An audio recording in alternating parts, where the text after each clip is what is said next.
Olá, estamos novamente aqui para dar continuidade ao nosso estudo de escatologia pentecostal. Hoje nós estamos no módulo 2 da aula de número 5. Então você já tem acompanhado aí muitas informações a partir do módulo 1, que é a parte inicial, tá? A parte básica. A partir do módulo 2, você já vai perceber um amadurecimento. E nesse amadurecimento, como você vai perceber, por exemplo, nesse capítulo 5 da aula número 5, que nós estamos estudando, uma necessidade de fazer uma extensa leitura, tá? E em alguns momentos, algumas explicações. Também, nesse momento, é necessário, caso você ainda não pegou bem o assunto, consultar as referências bíblicas citadas pelo nosso livro base do curso, que é o Erro Escatológico, escrito por Silas Chance, autor pentecostal. Lembrando também a todos que nós temos críticas ao livro, mas são críticas saudáveis. Críticas essas que são necessárias ao teólogo, ao historiador, ao pesquisador, ao professor, ao docente da escola dominical. Ou seja, as críticas que vocês estão aprendendo conosco são críticas que fazem você analisar tudo que você ouve. E é tanto que você tem uma passagem em Atos dos Apóstolos, a necessidade, na verdade, em todas as escrituras, a necessidade de você mesmo analisar, de você provar se os espíritos provêm de Deus. Então, não é porque um autor pentecostal ou reformado está escrevendo um livro que ele está 100% certo. Não. A única coisa que está 100% certo é as escrituras. Nada mais, nada menos. É isso que nós entendemos aqui na Escola de Filosofia Cristã Milestone, passamos para os nossos alunos que entram em contato conosco, e esse é o nosso principal ponto, pois nós extraímos esse ponto da Reforma Protestante e das próprias Escrituras, somente as Escrituras. Então, é normal criticarmos no sentido de não ofender e de nem acusar A ou B, mas de examinar, de analisar, de fazer uma, um estudo mais completo, mais aprimorado. É isso que nós estamos tentando trazer para vocês e para que vocês possam pegar essa prática que nós temos sempre feito. Então, todos os livros que nós citamos, enviamos, passa por essa peneira, por essa avaliação, né? É tanto que nós vamos hoje estudar um assunto muito importante e que talvez você haja necessidade de retornar a este vídeo. Isso é muito importante. Bem, hoje nós vamos estudar algo relacionado ao Tribunal de Cristo e um assunto chamado sobre o Trono Branco, ok? E hoje vamos fazer bastante leitura, tá? Mas que vai assim ser necessário para você poder entender esse ponto, ok? Então, muito bem-vindo. Já estamos agora já iniciamos, né? Na verdade, mas estamos assim amadurecendo cada vez mais o entendimento de vocês a respeito de um assunto muito interessante para a cristandade, para o cristianismo como um todo, mas cujo assunto é até mesmo esquecido em pregações e no próprio ensinamento das escolas dominicais. Mas, de fato, há uma necessidade em estudar a escatologia, principalmente a escatologia pentecostal. Vamos começar aqui. O tema aqui é: não confunda o tribunal de Cristo com o trono branco. Tem um texto bíblico, tem aqui aquelas histórias. Você que tem o material em casa, leia essas histórias para você perceber que o autor sempre está introduzindo uma história para depois trazer a doutrina bíblica, tá? É meio que baseado em fatos reais, essas historinhas, tá certo? Deixa eu colocar aqui no ponto que nós vamos partir o nosso trabalho hoje, tá? Vamos colocar no YouTube e no Telegram.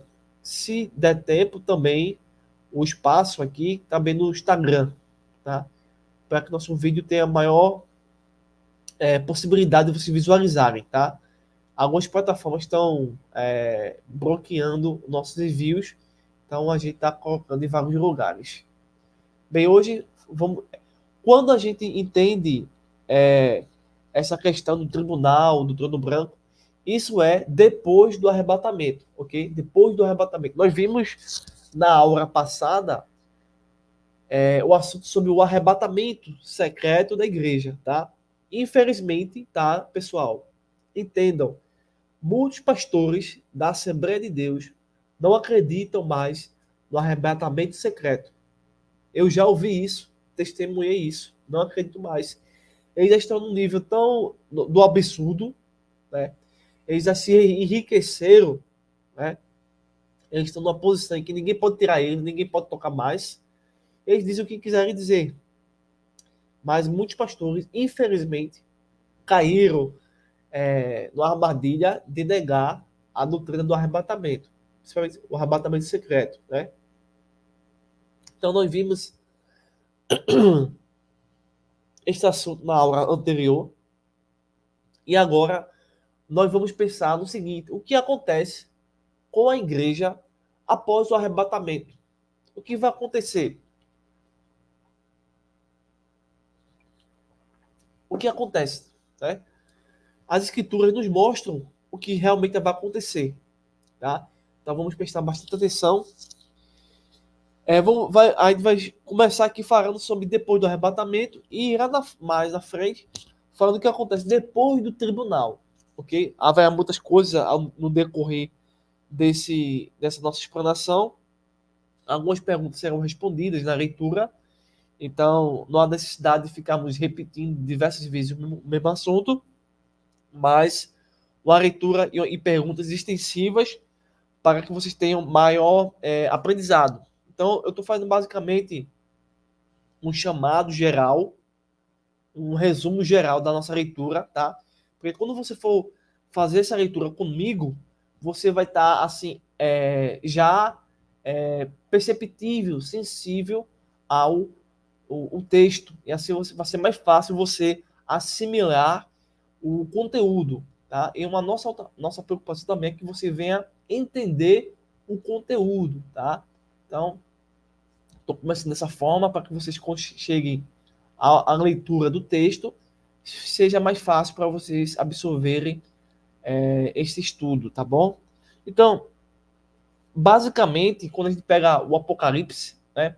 Inclusive, nós temos um curso sobre o Apocalipse, versículo por versículo. Se estiver interessado, só entrar em contato conosco pelo telefone 819-8870-9867. Então, a gente vai passar todas as informações sobre o curso do Apocalipse, versículo por versículo.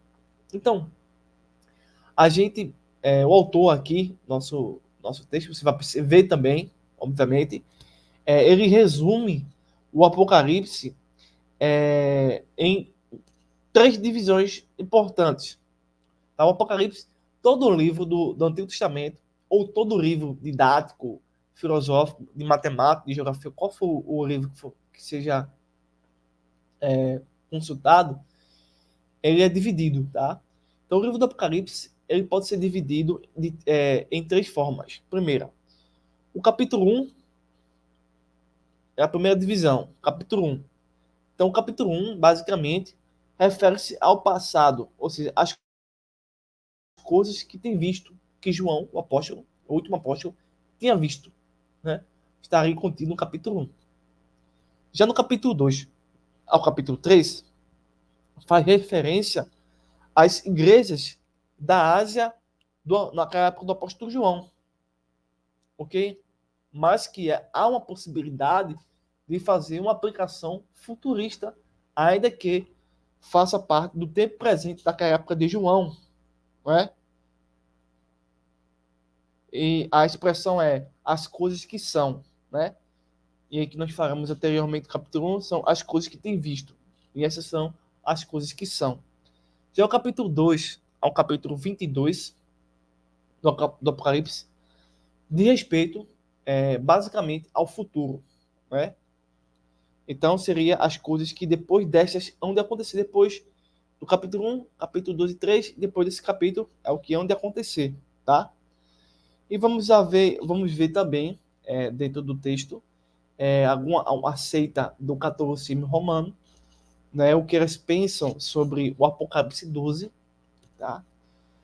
E também vamos ver algumas perguntas sobre quem é a mulher vestida de sol e outras perguntas relacionadas a essa abordagem sobre o que acontece depois do arrebatamento, o que acontece depois do tribunal. Então, são essas questões que vamos verificar dentro da leitura extensiva, né, desse texto, desse livro interessantíssimo, tá bom? Então, vamos ter bastante atenção e vamos começar. Então, já enviamos no grupo a informação de qual dia e horário vocês podem ter um contato conosco, um encontro virtual via WhatsApp. Tá? Então, a gente tem essas aulas gravadas e também temos as aulas presenciais, uma vez no mês, para tirar dúvidas. Né? Você envia a dúvida no grupo, no dia marcado, tá? Vocês vão fazer o quê? Enviar, por exemplo, eu tenho 5 perguntas, 10 perguntas, tá? Você envia para nós no WhatsApp. Você vai selecionar o dia que você achar melhor para a gente conversar.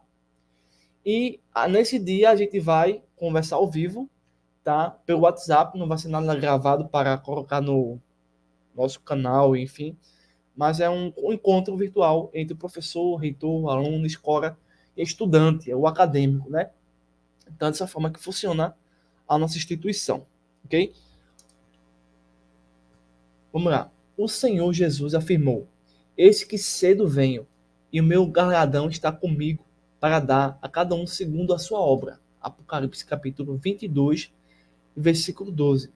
Logo após o momento mais esperado pela Igreja de Cristo, o seu arrebatamento, os salvos em Cristo serão julgados, ainda nos ares.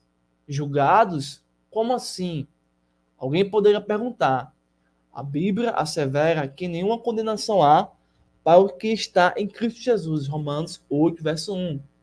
Mas o julgamento dos salvos não ocorrerá para efeito de salvação ou condenação. Diz respeito à premiação pelo trabalho missionário, pelo trabalho apologético, pelo trabalho teológico, pelo trabalho hermenêutico, pelo trabalho da vida cristã, pelo trabalho da vida intelectual, pelo trabalho da vida espiritual, pelo trabalho da vida doméstica, pelo trabalho da vida em geral, desempenhado para o Senhor, né? Tá? Isso tem que ser dito dessa forma, ok? No exato momento em que os salvos em Cristo forem arrebatados, só os salvos, tá bom? Terá início na terra a grande tribulação. Isso já estamos sendo dito, né? Que perdurará por uma semana de anos. São 7 anos. Nesse terrível período, Deus derramará juízo sobre o mundo. Ao mesmo tempo, o dragão, que é Satanás, agirá livremente na terra, através da besta, que é o anticristo, né? É o carro-chefe, né? Então, um líder político e religioso, tá? Vamos ver, né? Que é a segunda besta. Então, a primeira besta é o anticristo, que é um líder político, tá? E a segunda besta é o falso profeta, um líder religioso. Então, o demônio, o Satã, terá um poder maciço sobre a política e sobre a religião. É a falsa política e a falsa religião, tá? E juntos vão formar a falsa trindade, tá? Que é uma abominação. Que já nas culturas de outros povos já existe essa possibilidade. Uma tríade satânica em Apocalipse 13. Enquanto isso, quando estiver acontecendo na Terra, a igreja, os eleitos do Senhor, galardoada, já terá ingressado nas bordas do Cordeiro, né, nesse momento tão magnífico. Elas acabarão numa grande ceia envolvendo todos os salvos de todas as épocas, o qual será realizado no céu, em algum momento após o arrebatamento e o tribunal de Cristo. Você vê aí em Apocalipse, capítulo 19, verso 1 ao verso 9, tá? Veja bem. Ou seja, ao mesmo tempo que os salvos no céu participam de um grande banquete na presença da Trindade. O mundo que está entregue ao pecado é atribuído pela falsa Trindade. Ainda no período da grande tribulação, ocorrerá o julgamento de Israel. Em Daniel, capítulo 12, versículo 1. Está escrito: nesse tempo se levantará Miguel, o grande príncipe e defensor dos filhos do teu povo.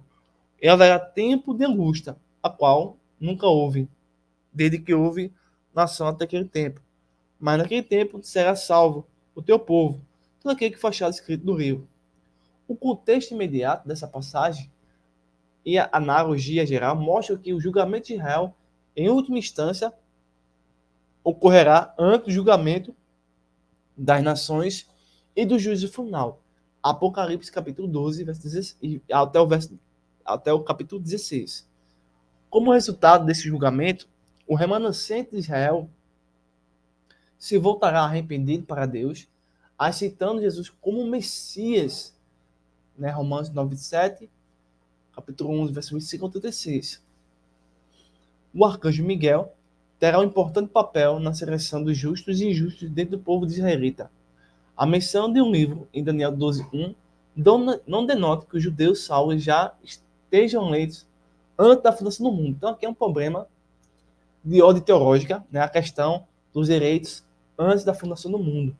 Existem passagens que afirmam isso, porém, na ótica arminiana não existe essa questão. Isso na ótica calvinista. Isso aí é um outro assunto, tá? Não vamos aqui entrar nos méritos dessa questão.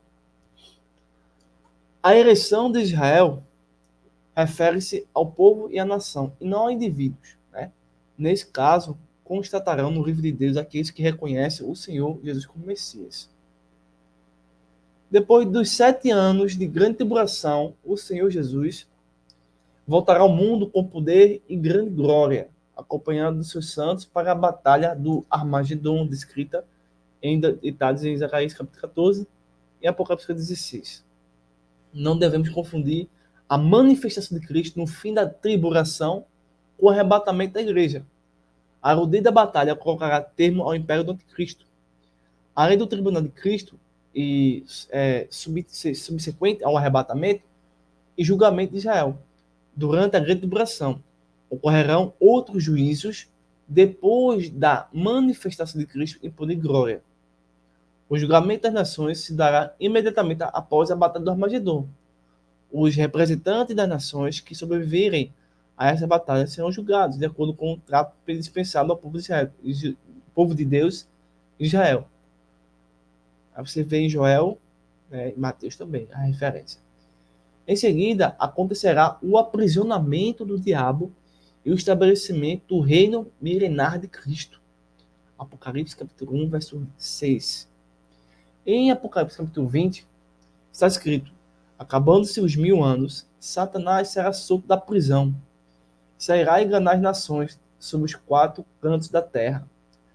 Depois de cumprir essa malfadada missão, permitida e monitorada pelo Todo-Poderoso, o inimigo que já está condenado por antecipação, e suas hostes serão lançadas no lago de fogo, o inferno final. Todas as pessoas, sem exceção, serão julgadas quanto ao pecado. Para os salvos que permanecem em Cristo, não haverá condenação, pois o Senhor Jesus recebeu a sentença condenatória em seu lugar. Quanto aos pecadores ou desviados do Evangelho, que partirem para a eternidade sem a certeza da eterna salvação, comparecerão depois da revolta do diabo ante o trono branco. Aqui é o trono branco, tá bom? Trono branco. Para o último grande julgamento, o juízo final. Não tenho dúvida, caro leitor, todos os eventos escatológicos mencionados, ainda que digam o contrário, querendo ajustar a revelação de Deus a sistemas especialmente lógicos de interpretação, hão de acontecer. Depois disso, tudo será novo na eternidade em Cristo. 7 tipos de julgamentos. Tá? Vamos conhecer agora 7 tipos de julgamentos. Nesse capítulo, vamos falar sobre o tribunal de Cristo. confrontando com outros julgamentos previstos no plano escatológico. Existe o plano de Cristo e existem outros julgamentos. A distinção entre eles se dá em razão de 4 aspectos diferenciados. Vamos conhecer agora os participantes, o local, o tempo e o resultado. Saber em que momento da história futura acontecerá cada evento é imprescindível para a compreensão da escatologia bíblica. Pregadores, a que não distinguem os julgamentos constantes da palavra de Deus, confundem o tribunal de Cristo com o juízo final. Numa interpretação simplista, sem observar o contexto, cita Mateus 25, referindo-se ao trono branco, ignorando que tal passagem alude ao julgamento das nações, e assim por diante. Para evitar esse erro, o pregador que se preza deve observar que as Escrituras mencionam pelo menos 7 tipos de julgamentos. Tá? Existem 7 tipos de julgamentos. Pode anotar no seu caderninho. Julgamento do pecado original, por causa do pecado da desobediência cometido por Adão e Eva. Herdamos a natureza de Adão. Tá? O homem e a mulher herdam, né, o pecado original. É uma herança deles. Deus encerrou todos debaixo da desobediência. Seja índios, sejam ameríndios, árabes, judeus, palestinos, brasileiros, americanos, seja quem for, todos estão sob desobediência para com todos os da misericórdia. Romanos 11, 32.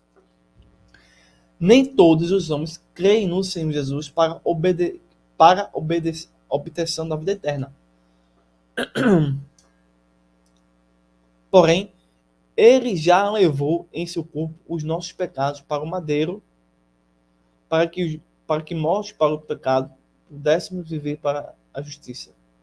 O justo pode ser pelo justo de uma vez por todas, a fim de que não haja mais nenhuma sentença de condenação para os que nele creem. Ele se fez maldição por nós, para que da maldição da lei fôssemos resgatados. Cristo, o Cordeiro imaculado e incontaminado, recebeu em seu corpo a sentença divina ao morrer por todos os pecadores.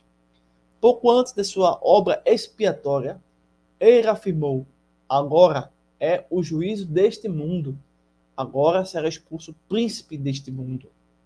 Todos os pecados do mundo já foram julgados na cruz. E quando o Senhor andou na terra, deixou claro que o inimigo já foi julgado por antecipação, já foi derrotado. O príncipe deste mundo já está julgado.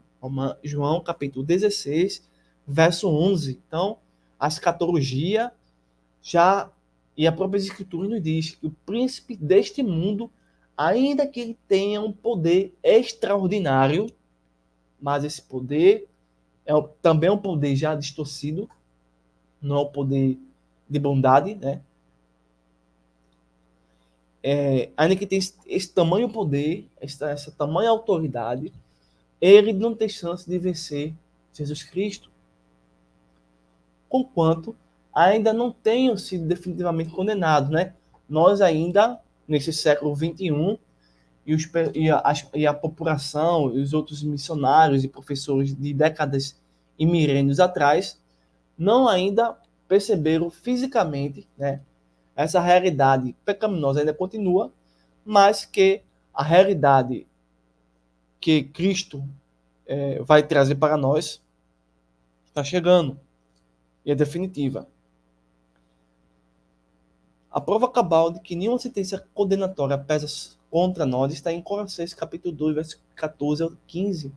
Tendo cancelado o escrito de dívida que era contra nós e constava de ordenanças, a qual nos era prejudicial, removeu inteiramente, encravando na cruz, despojando os principados e os potestades. Publicamente o expôs ao desprezo, triunfando deles na cruz. Assim não precisamos temer o encontro com o justo juiz naquele grande dia. Romanos capítulo 8, versículo 13. Julgamento de pecados atuais do crente. Se Cristo já nos livrou do pecado, por que haveria a necessidade de outro julgamento alusivo a pecados? A pergunta, a resposta vai ser essa aqui. Quanto ao julgamento do pecado original, herdado de Adão, que já falamos agora há pouco, tá? Entenda o texto, tá bom? De fato, estamos livres, né? Esse pecado adâmico, né, que levou toda a raça humana à extinção, ao afastamento da glória de Deus, foi solucionado perfeitamente e eficazmente em Cristo. Já solucionamos isso na primeira pergunta, tá? A próxima pergunta são os pecados atuais, por exemplo, tá bom? Entretanto, o Cordeiro de Deus, que tira o pecado do mundo, João capítulo 1, verso 29, ao morrer na cruz, livrou-nos do poder ou domínio do pecado, e não da presença do pecado, o que ocorrerá somente por ocasião do arrebatamento. Então, nós hoje estamos livres do poder do pecado, mas não da presença do pecado.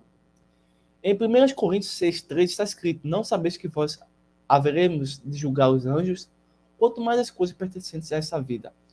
Em 1 Pedro 4,17 já é tempo de que comece o julgamento pela casa de Deus.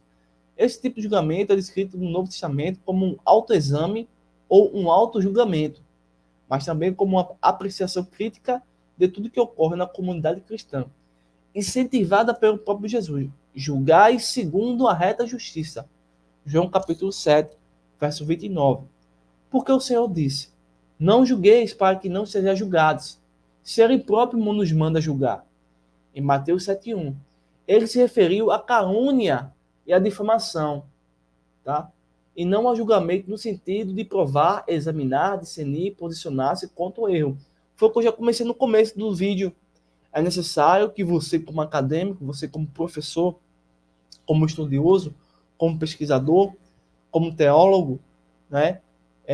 Enfim, tenha um amadurecimento de julgar, que é provar, examinar, discernir, mas não de caluniar, de difamar, de desprezar os outros, né? Não é nesse sentido. O sentido que ele estava dizendo era esse: olha, você não pode ficar falando mal dos outros por achar que aquela pessoa é ruim, né? Mas examine o espírito, examine as escrituras, examine o comportamento, examine as coisas ao redor. Isso é possível. Aliás, no mesmo capítulo de Mateus, o mestre nos ensina a identificar os falsos profetas de acordo com seus frutos. Tudo deve ser julgado, examinado, submetido à prova. Atitudes, comportamentos, pregações, profecias. Somente a palavra de Deus é infalível e inerrante. Foi o que já fizemos, né, já no começo. Tá? Perfeito. Alguns pregadores e ensinadores costumam citar mecanicamente os textos sobre julgamentos caluniosos para defender o pensamento equivocado que não cabe a nós o de julgar. Quem é você para julgar? Afirmam. Ou ainda, somos o único exército que mata os seus soldados. Somente o Senhor é quem pode julgar. Esses expoentes deveriam saber que os termos bíblicos podem assumir significações diferentes de acordo com seu contexto. É o caso do verbo julgar. Se podemos julgar o que fazemos, se posso julgar, como fazer isso? A nossa fonte principal de autoridade para uma boa apreciação crítica é a palavra de Deus, a qual está acima de tudo e de todos. Além disso, nosso exame deve ocorrer de acordo com a sintonia do corpo com a cabeça. Haja vista temos como Cristo espirituais a mente de Cristo. O julgamento justo ocorre conforme o dom de discernimento os espíritos outorgado à Igreja de Cristo. A falta dessa manifestação esporádica e sobrenatural nas igrejas locais tem levado alguns crentes a se conformarem com o erro. No culto coletivo, não pode faltar o julgamento. Olha aí. É nosso dever julgar uns aos outros, mas conforme a reta justiça, não segundo a aparência, por preconceito, mágoa de alguém. Tribunal de Cristo. Este terá início imediatamente após o arrebatamento da igreja, ainda nos ares, em nossa reunião com ele. Todos os salvos arrebatados serão julgados pelas suas obras realizadas na terra, para receber o seu ou não o galardão. Mas se tudo o que fizemos é pela graça, como seríamos premiados pelas nossas obras, que mérito temos nós? Alguém perguntará. De fato, não podemos ignorar que fomos salvos exclusivamente pela graça de Deus, por meio da fé que Ele mesmo nos otorgou. Efésios capítulo 2, verso 8 ao verso 9. Entretanto, no mesmo versículo, a palavra de Deus mostra que a salvação pela graça ocorreu com um propósito, porque somos feitura sua, criados em Cristo Jesus para as boas obras, as quais Deus preparou para que andássemos nelas. Verso 10. Tenhamos, portanto, confiança naquele grande dia, em que seremos julgados com base nas obras para os quais fomos chamados. Julgamento de Israel. Ok? A família, segundo e terceiro julgamento. São 7. Esse é o terceiro. Julgamento de Israel. A nação israelita tem sido julgada de forma lenta e gradual ao longo da história. E esse julgamento terá o seu apogeu na grande tribulação. Tem um texto de Ezequiel, capítulo 20 ao 35 ao 38. Tá? Esse juízo terá como resultado a absolvição do remanescente de Israel, que se arrepender e reconhecer Jesus como Messias. Daniel, capítulo 12. Israel é tão importante no plano escatológico que um parêntese é aberto na metade do Apocalipse para tentar tratar desse povo e o seu julgamento. As divisões desse último livro da Bíblia são as seguintes. Apocalipse pode ser dividido em capítulo 1, refere-se ao passado, que é as coisas que tem visto, capítulo 2 ao capítulo 3, alude às situações da igreja da Ásia, as coisas que são, e os capítulos 4 ao 22 dizem respeito ao futuro, às coisas que depois dessas vão acontecer. Contudo, há algumas passagens peripatéticas, como o capítulo 12, que menciona detalhes importantes a respeito do passado, do presente e do futuro de Israel.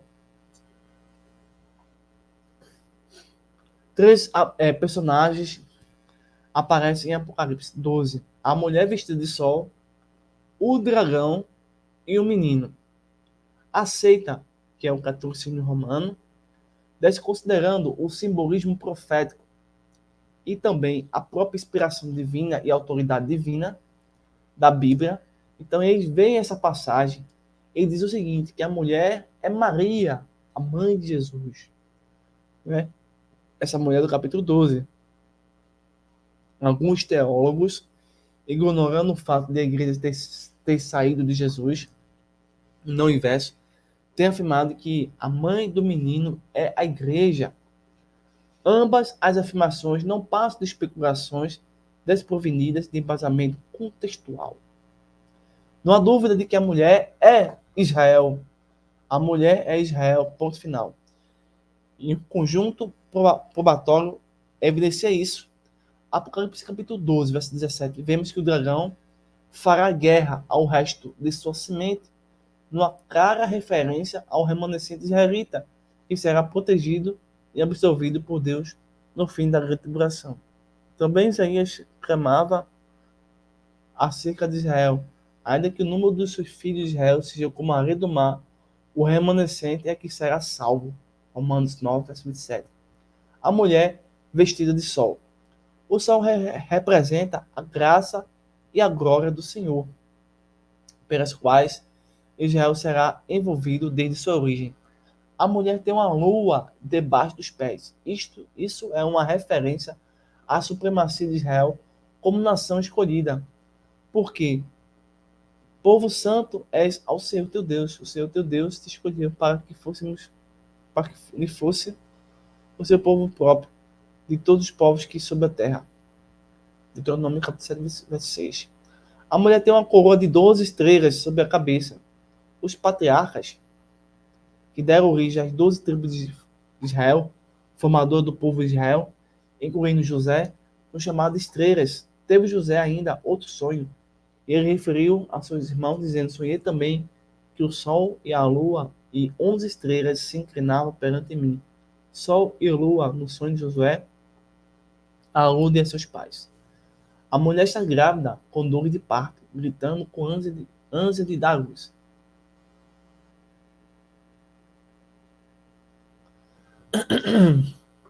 O privilégio de ter sido escolhido como nação no surgimento do Messias trouxe e trará a Israel experiências dolorosas, conforme Isaías capítulo 26, verso 17. Quanto ao dragão, não pode ser outro a não ser o diabo. Apocalipse capítulo 20, verso 2. O dragão é grande. Isso prova que o inimigo, como Deus desse século, possui grande força. O dragão é vermelho. Numa tradução literal, avermelhado como fogo, o que representa a sua atuação violenta e sanguinária no mundo. Essa cor também está associada ao pecado. O dragão possui 10 chifres. Estes se referem a um uso da palavra profética aos 10 reinos que formarão a base do império do Anticristo. O dragão tem 7 cabeças com 7 diademas. Diz respeito à plena autoridade que o diabo exercerá sobre os reinos da terra. A sua semelhança com a besta enfatizará que virá com o poder de Satanás. O dragão deu-lhe o seu poder, o seu trono e grande poderio. O dragão possui uma grande cauda. Isto é uma referência à astúcia, à malícia do inimigo e ao seu baixo caráter, ao levar consigo no princípio a terça parte dos anjos que não guardaram o seu principado. Muitos hoje ficam impressionados com a facilidade de alguns falsos obreiros têm se arrastar multidões. Não nos esquecemos de que o primeiro a fazer isso foi o próprio diabo. Em Apocalipse capítulo 12, verso 4, está escrito que o dragão parou diante da mulher para que, dando ela a luz, lhe tragasse o filho.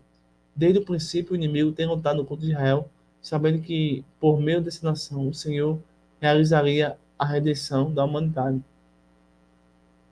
Mesmo assim, o filho de Davi, o filho de Abraão, o unigênito do Pai, nasceu em Belém da Judéia, no tempo estabelecido pelo Deus soberano.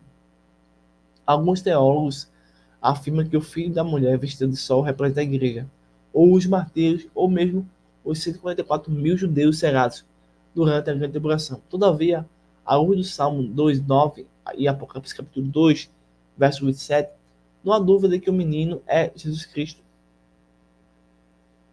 Foram muitas as tentativas do dragão ao longo da história, né, ao decorrer do tempo, de destruir a mulher vestida de sol, que é Israel, para que não desse a luz. Né? Caim matou Abel, mas Sete deu continuidade à linhagem santa e piedosa, na qual surgiram os primeiros hebreus. No dia de Moisés, quando Faraó mandou matar os meninos israelitas, Deus preservou a vida a muitos deles, inclusive o próprio Moisés, que se tornou o libertador do povo de Israel. O rei Saul tentou matar Davi, pois o diabo sabia que o Messias descenderia do trono davídico. Deus, mais uma vez, frustrou o plano do inimigo, preservando a vida de seu povo. Mais tarde, o inimigo usou a rainha Atalia para matar os herdeiros do trono de Davi, mas o futuro rei Joás foi escolhido por sua tia e, com apenas 7 anos, assumiu o reino de Judá. Nos tempos do Império Medo-Persa, o cruel Amã convenceu o rei Assuero a exterminar de uma vez por todas o povo cujas leis são diferentes das leis de todos os povos que não cumprem as do rei. Deus interveio e o mal se voltou contra aquele adversário inimigo de Israel. Já no período neotestamentário, Herodes intentou matar Jesus ainda em sua primeira infância. Mas o Todo-Poderoso avisou os magos e José, a qual levou o menino para o Egito, no deserto. Ele, já adulto, ao ser tentado pelo inimigo, venceu por meio da repetição de uma poderosa declaração. Está escrito: em Nazaré, numa nova tentativa de impedir que o Senhor chegasse à cruz, o diabo procurou matá-lo. Milagrosamente, ele escapou, passando pelo meio deles. O inimigo também exerceu influência psicológica sobre Pedro, levando à tentativa de induzir Jesus a desistir de sua obra redentora. No entanto, a resposta do Senhor a essa tentação foi congruente. Para trás de mim, Satanás. No Gólgota, Finalmente, como o diabo não conseguiu matar Jesus antes da cruz, tentou em vão convencê-lo de descer do madeiro, pois temia o poder do sangue do cordeiro. Ali o Senhor deu o brado de vitória: está consumado. Mesmo depois de Jesus ter sido assunto ao céu, a perseguição contra Israel continuou, e ela se intensificará na segunda metade da grande tribulação, quando o diabo terá maior liberdade permitida por Deus, evidentemente para, através do anticristo, atacar Israel. Na simbologia profética, águas representam reinos. Isso mostra que o exército do anticristo marcharão contra Israel, mas o Espírito do Senhor avoará contra o inimigo a sua bandeira. Ele protegerá o remanescente israelita. Essas asas de águia representam a direção de Deus, através da qual Israel será levado a um lugar seguro. Israel também terá a ajuda dos povos e nações a eles favoráveis, como vemos em Mateus 25 e em Apocalipse capítulo 12. Por fim, o remanescente israelita será julgado, absolvido pelo juiz e estará seguro, enquanto o inimigo ficará parado sobre a areia do mar, sem poder prosseguir com o seu intento. Então, quarto julgamento, julgamento das nações. Tá? Salmos 9, verso 8, está escrito: Ele mesmo julgará o mundo com justiça, julgará os povos com retidão. Após a grande tribulação e antes da inauguração do milênio, as nações e seus povos serão julgados de acordo com o tratamento dispensado de Israel, em Mateus capítulo 25, verso 31 ao 46. Essa passagem deve ser estudada em harmonia com Joel capítulo 3. Multidões serão reunidas pelo próprio Deus para esse grande julgamento. Temos aqui o quinto, né? Julgamento do diabo e seus hostes. Satanás já está julgado e a sua carreira está em descensão. Ele não está preso ou amarrado. Observe que as escrituras dizem a respeito do inimigo: não deixe lugar ao diabo e resistir ao diabo e fugirá de vós. Somente depois do milênio, e antes do juízo final, ele receberá a sentença em instância final e será lançado no lago de fogo, juntamente com seus emissários. Temos agora o trono branco. João Calvino, que é um reformador protestante teólogo, diz o seguinte: embora Deus por algum tempo permaneça quieto e delongue seus juízos, contudo, o momento de vingança certamente virá. Ele se referiu ao trono branco e o último grande julgamento, o juízo final, pelo qual serão condenados conforme as suas obras todos aqueles cujos nomes não constam no livro da vida do Cordeiro. Jesus Cristo também fez menção ao trono branco em Mateus capítulo 7.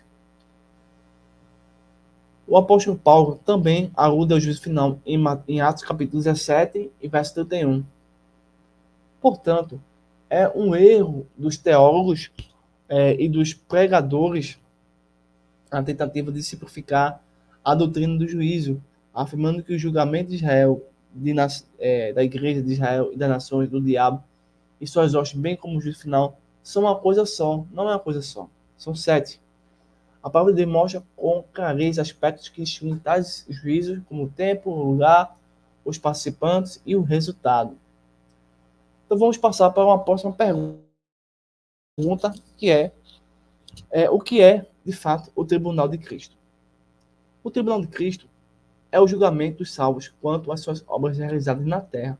Conquanto a nossa salvação seja pela graça de Deus, fomos salvos para as boas obras. Esse julgamento não se refere à posição que temos em Cristo, e sim à nossa condição de servo no Senhor. Na parábola dos talentos, narrada por Jesus em Mateus capítulo 25, vemos que o servo pode ser inútil, útil, proveniente, negligente, bom, mal, fiel e infiel. Para cada crente, o mestre preparou um trabalho certo quando o resgatou, diz o antigo hino cristão. O Novo Testamento menciona dons, ministérios, operações que o Senhor concede à sua igreja. Cada salvo, além de chamado para proclamar a virtude do Senhor, recebeu pelo menos uma incumbência específica do corpo de Cristo. Todos os servos do Senhor, de todas as épocas, hão de prestar contas de sua administração. A parábola das minas e moedas de ouro revela que cada crente redimido tem a responsabilidade de pregar fielmente aquilo que Deus recebeu, negociar até que eu venha.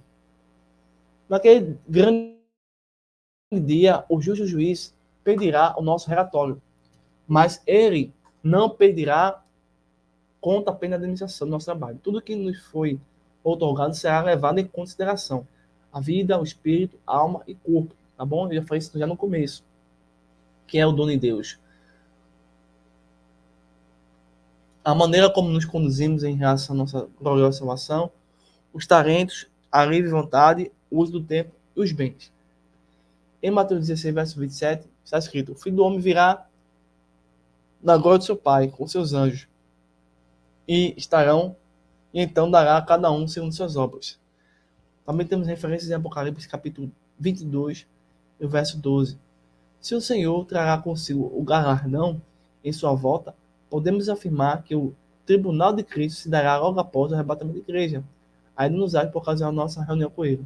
Cada salvo em todas as épocas participará dessa reunião nos ares, pois Jesus afirmou que haverá recompensa na ressurreição dos justos. Lucas, capítulo 14, verso 14. Os heróis do Antigo Testamento, que, tendo o testemunho pela fé, morreram sem alcançar a promessa, ressuscitarão incorruptíveis para receber do sumo pastor a coroa da justiça e a incorruptível coroa da glória. Assim como Paulo, eles combateram o bom combate, acabaram a carreira e guardaram a fé. Deus cumprirá as promessas feitas aos que morreram sem ter alcançado em sua vida. Veja que texto maravilhoso dentro do estudo escatológico. Deus cumprirá as suas promessas feitas aos que morreram sem as terem alcançado em vida. Veja que algo profundo. E essa frase nos ajuda, é um auxílio para a gente aceitar o ensinamento divino de Hebreus capítulo 11, verso 13, que muitos não aceitam. Todos estes morreram na fé, sem terem recebido as promessas, mas vendo-as de longe e crendo nelas, abraçando-as, confessaram que eram estrangeiros e peregrinos na terra. A despeito do famoso bordão evangélico, crente que tem promessa não morre. Tem um hino que diz isso, né? Vemos que as promessas feitas aos tais heróis da fé só se cumprirão no dia do arrebatamento. Então, crente, infelizmente, morre e as promessas nessa vida não se cumprem. Todavia, entretanto, porém, elas se cumprirão profundamente, plenamente, totalmente, eficazmente, no dia do arrebatamento da igreja. Olha que ensinamento maravilhoso a escatologia pentecostal, a escatologia bíblica tem a nos ensinar. Eu gostaria muito, e vou colocar esse texto no grupo, tá? No grupo da gente, para a gente meditar. Vou pôr lá, deixa eu ver se eu seleciono aqui antes. Pronto, deixa eu ver aqui, acho que eu consegui. Pronto. Vou Ctrl C. E acho que eu vou conseguir enviar para o grupo. Tá? É muito interessante isso aqui. Continuando. Há pregadores, né, que descrevem o tribunal de Cristo de maneira fantasiosa. Deus que ensinam de maneira errada e Deus que ensinam de maneira fantasiosa sobre o tribunal de Cristo, né? Criam na mente dos ouvintes a ideia de que o Senhor trará consigo uma enorme bagagem, a semelhança do servo de Abraão, que, a partir da sua busca em buscar Rebeca, levou 10 camelos cheios de presentes. Na verdade, quando partirmos desse mundo, as nossas obras nos seguirão. Tudo que temos feito está registrado. E no arrebatamento, Jesus, que conhece todas as nossas obras, trará consigo o resultado e a avaliação de nosso trabalho, a fim de nos galardoar. Coisas encobertas, positivas ou negativas, virão à tona no tribunal de Cristo. Em 1 Coríntios capítulo 4, versículo 5, diz assim: nada julgueis antes do tempo, até que o Senhor venha, a qual também trará à luz as coisas ocultas das trevas e manifestará os desígnios dos corações. Então, cada um receberá de Deus o louvor. Daí ser peremptória a aprovação do Senhor, e não a dos homens. As obras que ninguém vê aqui serão expostas pelo Senhor naquele dia, para que todos tomem conhecimento. Muitos pensam que os galardões serão literalmente coroas de ouro, como pedras preciosas. Quanto maior a fidelidade, maior a coroa, dizem. Alguns gostam até mesmo de mencionar os tipos de coroas que serão entregues ao servo do Senhor. Seriam elas colocadas uma sobre a outra? Qual seria posta primeiro? A da vida, a da justiça ou da glória? E no caso das coroas grandes e pequenas, de acordo com o tamanho da fidelidade, não seriam galardoados que possuem uma cabeça de tamanho compatível com as coroas recebidas? Existem críticas e críticas, né? Mas vamos continuar. Na verdade, o termo coroa alude figurativamente à posição de poder e domínio. Na parábola das minas, um senhor que representa o nosso Senhor diz a seus servos fiéis: bem está servo bom, porque no mínimo fosse fiel, sobre 10 cidades terá autoridade. O Senhor Jesus também prometeu: ao vencedor que guarda até o fim as minhas obras, eu lhe darei autoridade sobre as nações. E com cetro de ferro regerá e as reduzirá a pedaços como se fossem objeto de barro. Ao sermos salvos, recebemos Jesus como Senhor e Salvador. Relacionamos com o Senhor, com o Salvador como filhos. Mas, como Ele é Senhor, nosso comportamento perante Ele deve ser também de servos fiéis até o fim, para que tenhamos confiança no dia do juízo. Recebemos a coroa incorruptível. Jesus não galardoará apóstolos, bispos, missionários, reverendos, escritores, teólogos, conferencistas internacionais, cantores. O prêmio será da soberana vocação, será dado aos servos bons e fiéis. Infelizmente, muitos têm buscado títulos, ignorando que o Senhor disse em Mateus 23, verso 8: não querer ser chamado rabi, porque um só é o vosso rabi, a saber, Cristo, e todos vós sois irmãos. A base de julgamento serão as obras e não os títulos. A passagem de 1 Coríntios 3 mostra que as obras aprovadas por Deus são as realizadas em Cristo, o fundamento da igreja. Os elementos ouro, prata, pedras preciosas representam de forma figurada o trabalho feito com humildade e temor para a glória do Senhor. Já os materiais, madeira, feno e palha, facilmente consumíveis pelo fogo, algumas das obras feitas por vaidade, orgulho, para receber a glória dos homens. Somente serão galardoados servos cujas obras resistem ao fogo da presença do Senhor. Sofrer detrimento pelo fogo denota perda de galardão, em contraste com o qual está escrito no versículo 14. A frase, e tal será salvo, todavia como pelo fogo, denota que o tal será salvo por um triz, como alguém que no incêndio escapa através do fogo só com a vida. Mas isso não significa que a salvação só será caracterizada no tribunal de Cristo. O justo considerará naquele maravilhoso dia também a fidelidade do crente a Deus ao resistir às tentações.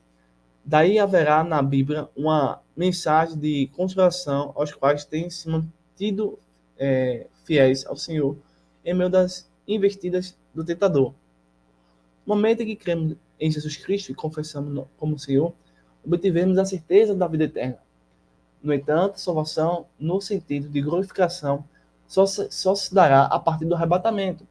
À luz da Bíblia, a nossa preciosa salvação possui 3 tempos e um tríplice aspecto. No passado, ela é posicional, passamos a estar em Cristo. No presente é progressista, estamos em aperfeiçoamento cada dia. No futuro, ela será perfeita. É a nossa glorificação. Em 2 Coríntios 5:10, vemos mais 2 aspectos do julgamento do servo do Senhor. A sua individualidade, cada um, e o sentido vasto de obras, segundo o que tiver feito por meio do corpo, bem ou mal. O termo mal aqui alude às obras que, apesar de inconvenientes, não interferem na salvação obtida mediante a graça de Deus. O tratamento dispensado aos irmãos em Cristo será levado em consideração, visto que o julgamento será baseado em tudo o que tivermos feito por meio do corpo. Às vezes não chegamos a odiar um irmão, porém falamos mal dele ou desprezamos. Veja o que diz a palavra de Deus em Romanos capítulo 14, versículo 10. Na abrangente expressão, o que tivemos feito por meio do corpo, hoje também, indubitavelmente, o trabalho secular. Muitos pensam que o Senhor só vê as obras relativas da igreja, né? Ou a igreja. De acordo com a Bíblia, o nosso trabalho secular deve ser feito para agradar o Senhor. Lembremos-nos sempre de que nenhum trabalho é vão se realizar no Senhor. E agora estamos quase chegando aos minutos finais da nossa quinta hora sobre escatologia pentecostal. Agora vamos falar sobre depois do tribunal de Cristo. O que acontece? O Senhor Jesus afirmou que ninguém subiu ao céu senão que desceu do céu, o Filho do Homem. Paulo foi arrebatado ao paraíso, no terceiro céu. Onde estão os mortos em Cristo? Na condição espiritual. Mas os seres humanos jamais estiveram onde está o trono do Altíssimo. Somente depois do arrebatamento e do tribunal de Cristo, os salvos serão conduzidos ao lugar onde o Pai Celestial habita, acima de todos os céus. Uma porta no céu se abrirá. Os salvos de todas as partes do mundo e de todas as épocas se reunirão na glória para um grande esperado lance. Então o ancião canta e louvou ao Cordeiro. Os justos nos tempos do Antigo Testamento se encontrarão com os santos do novo pacto e saudarão efervescentemente. Uma grande multidão de servos de Deus em uma só voz brandará: Aleluia! Salvação e glória e honra e poder pertencem ao Senhor Deus. Enquanto há uma grande alegria no céu, as hostes espirituais da maldade agem livremente na terra. O diabo, que hoje tem um relativo acesso permitido por Deus à sua presença a fim de acusar os seus servos, nunca mais fará isso. Depois do arrebatamento, estaremos para sempre com o Senhor. Mas em algum momento, enquanto o mundo sofre os horrores da grande tribulação, no céu ocorrerá o casamento entre Cristo e a igreja, também conhecido como as bodas do Cordeiro. A noiva estará vestida de linho fino, puro e resplandecente, que representa a justiça dos santos. Ela entrará na sala do banquete, corada, galardoada e honrada pelo noivo. Como serão essas bodas? Em Apocalipse 19, verso 7 ao 9, vemos que o que acontecerá nesse evento glorioso, em qual englobará uma grande ceia. A noiva estará pronta, preparada para as bodas. Ela já chegará no local do banquete ataviada, devidamente trajada com suas vestes nupciais, e Jesus, com grande alegria, a apresentará diante de seu Pai e de seus anjos. Participaremos da ceia prometida pelo próprio noivo, e eu vos destino o reino, como meu Pai me destinou, para que comais e babais a minha mesa no meu reino, e vos assentareis sobre tronos, julgando as 12 tribos de Israel. É um tanto difícil para muitos entender o porquê dessa alimentação no céu, uma vez que estaremos com outra dimensão e já teremos então corpos glorificados, não mais sujeitos às leis da natureza. Que necessidade haverá de comida e bebida, e como isso se dará? Não me arrisco a especular sobre a gloriosa ceia do Cordeiro, mas faço minhas palavras do Paulo, porque para mim tem por certo que o sofrimento do tempo presente não pode ser comparado com a glória ser revelada. Então, irmãos acadêmicos, terminamos aqui a aula de número 5, tá? Do módulo 2, o módulo 1 já foi entregue, tá? E na próxima aula vamos estudar sobre Ai das grávidas, tá bom? Então, bons estudos. Deixe sua pergunta no nosso WhatsApp, que nós vamos estar em contato com vocês. Até a próxima aula.